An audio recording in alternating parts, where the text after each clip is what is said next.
ગોંડલના આંગણે બેઠા હોય મારા ગણેશભાઈ ને થોડા ભૂલાય યાર આજે ને યાદ ન કરું તો મારા જેવો નુગરો હોય કોણ. તો ગણેશભાઈ ની હવે તૈયારી છે, એકાદ દી આપણી વચ્ચે આવે છે તો આપણે એનો કાર્યક્રમ સરસ મજાનો ગોઠવીશું અને આપણે આજના દિવસે શું ગણેશ ગોંડલ જેલની બહાર આવશે? ખૂબ જ ચર્ચિત કલાકાર દેવાયત ખવડે ગણેશ જાડેજાને લઈને શું નિવેદન આપ્યું? ગુજરાતમાં હાલ ગણેશ ગોંડલ દ્વારા જૂનાગઢના દલિત સમાજના યુવક સંજય સોલંકીને માર મારવાનો કેસ ચર્ચામાં છે ને આ કેસમાં ગણેશ જાડેજા જેલના બંધ છે. સાથે સાથે હમણાં દલિત આગેવાન રાજુ સોલંકીની ગેંગ વિરુદ્ધ ગુનાહિત ઇતિહાસ આધારે ગુજસીટોકનો ગુનો દાખલ કરાયો છે.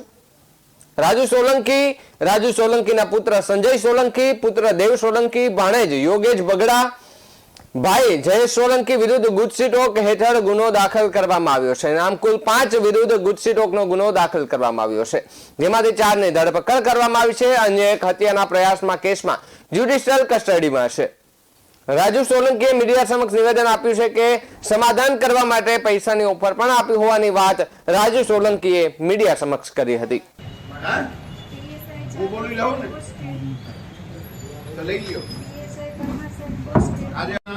મને અને મારા 2 દીકરાઓને પકડાશે. હું ગોંડલ ગણેશ અને જયરાજસિંહ વિરુદ્ધમાં જે લડાઈ કરું છું એ બાબતમાં મને ખોટી રીતે પોલીસે મારા દીકરાને મને પકડાશે. જયરાજસિંહ પાસેથી કદાચ પૈસા લીધા હોય એવું મને લાગે છે. મને પૈસાની પણ ઓફર આપી હતી. પોલીસે મને આની પહેલા પાસામાં નાખી દેવાની ધમકી પણ આપી હતી, પણ મેં ના પાડી એટલે મને આવી રીતે મને અને મારા દીકરાને ખોટી રીતના ખાલાવવામાં આવે છે. અમે ગોંડલના પીડિતો હોય અને ખોટી રીતના અમને હેરાન કરવામાં આવે. આ બધી વાત વચ્ચે હવે ગણેશ જાડેજા ટૂંક સમયમાં જેલની બહાર આવશે તેવા નિવેદનો બહાર આવી રહ્યા છે. ભાજપના નેતા અલ્પેશ ઢોલેરિયા દ્વારા નિવેદન દેવામાં આવ્યું છે અને સાથે દેવાયત ખવડનો પણ એક વિડીયો સામે આવ્યો છે. ગોંડલ તાલુકાના દેવડા ખાતે લેવા પટેલ સમાજના એક ખાખ મુહૂર્ત સમયે રાજકોટ જિલ્લા ભાજપ પ્રમુખ અલ્પેશ ઢોલેરિયાએ ગણેશ જાડેજાને લઈને મોટો દાવો કર્યો છે. ભાજપ નેતાનું કહેવું છે કે ગણેશ જાડેજાને જામીન મળશે.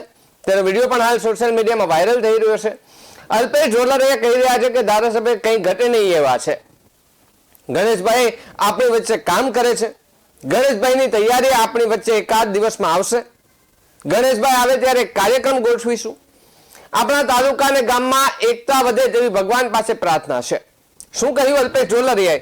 આવો સાંભળી. ધારાસભ્ય આપણી પાસે કઈ ઘટે નહીં એવા છે. ખાલી આપણે ધારાસભ્ય પાસે પહોંચવાની જ વાત હોય.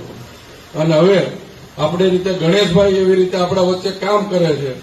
અને હવે ગણેશભાઈ આપણી વચ્ચે આપણે કેવો છે ખબર આજ હોવા તો ગણેશભાઈની હવે તૈયારી છે, એકાદ દી આપણી વચ્ચે આવે છે તો આપણે એનો કાર્યક્રમ સરસ મજાનો ગોઠવીશું અને આપણે આજના દિવસે શ્રાવણ મહિનાના પવિત્ર સમયે ભગવાન શિવને પ્રાર્થના કરી કે આપણા તાલુકામાં આપણા ગામમાં બીજું કાંઈ આવે કે ન આવે પણ જ્ઞાતિ જાતિના ક્યાંય વાળા નથી અને આપણે બધા એક થઈને રહીએ છીએ.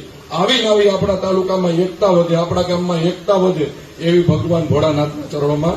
તો બીજી તરફ ગોંડલના દુંદાળા રોડ પર આવેલી વલ્લભ વાટિકા સોસાયટીમાં શ્રી નીલકંઠ મહાદેવ મંદિરના નવનિર્માણ નિમિત્તે ભવ્ય લોક ડાયરાનું આયોજન થયું હતું, જેમાં સાગરદાન ગઢવી, દેવાયત ખવડ અને પારુલ રાઠોડ મુખ્ય કલાકાર હતા. આ ડાયરામાં દેવાયત ખવડે ગણેશ જાડેજાને લઈને નિવેદન આપ્યું હતું અને ગણેશ જાડેજાને યાદ કરતા દેવાયત ખવડે કહ્યું હતું કે ગોંડલના આંગણે બેઠા હોય મારા ગણેશભાઈ ને થોડા ભૂલાય યાર આજે ને યાદ ન કરું તો મારા જેવો નુગરો હોય કોણ.